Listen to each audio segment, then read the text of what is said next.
Sergeant Hans Schultz had been working in his own factory making toys when the great Adolf Hitler had become the one and only ruler of Germany.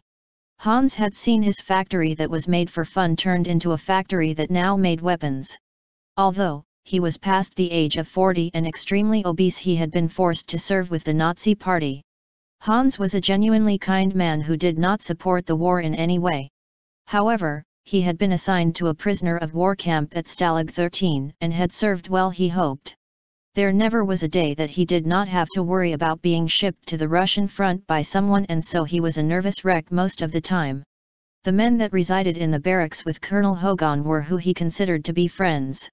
They were indeed his enemy, but like him they were just trying to make it through the war. He thought that they posed no danger to anyone, especially him.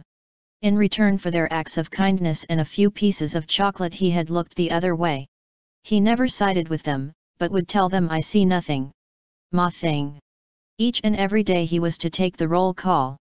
Sometimes the men did not cooperate very well and he would find there to be a shortage. Once he was sure that he counted a man 3 times. He had thought about reporting it, but that would mean that his commanding officer Colonel Klink would not have a perfect no-escape camp. What really frightened him was that the only reason why they kept Colonel Klink there was that his prisoner of war camp was so successful. Schultz was sure if it had not been for that, he and the colonel would have been on their way to the Russian front a long time ago. He lived with other German soldiers in another barracks. The barracks where he stayed was not that much better than the prisoners' barracks, but they were allowed more showers and wood for the stove. He also was glad that they had better food. The one thing that he liked more than anything else was to eat.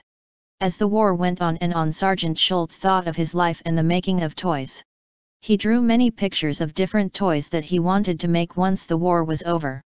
He had a wife and a son who was now at the Russian front himself. Every day he worried as he had not heard from him in months. At the end of the war, Sergeant Schultz emigrated to the United States. He now had a complete command of the English language. He opened a factory for making toys in the small town of Rockland, Massachusetts. There you can still meet the lovable man as he works on the toys that he cherishes.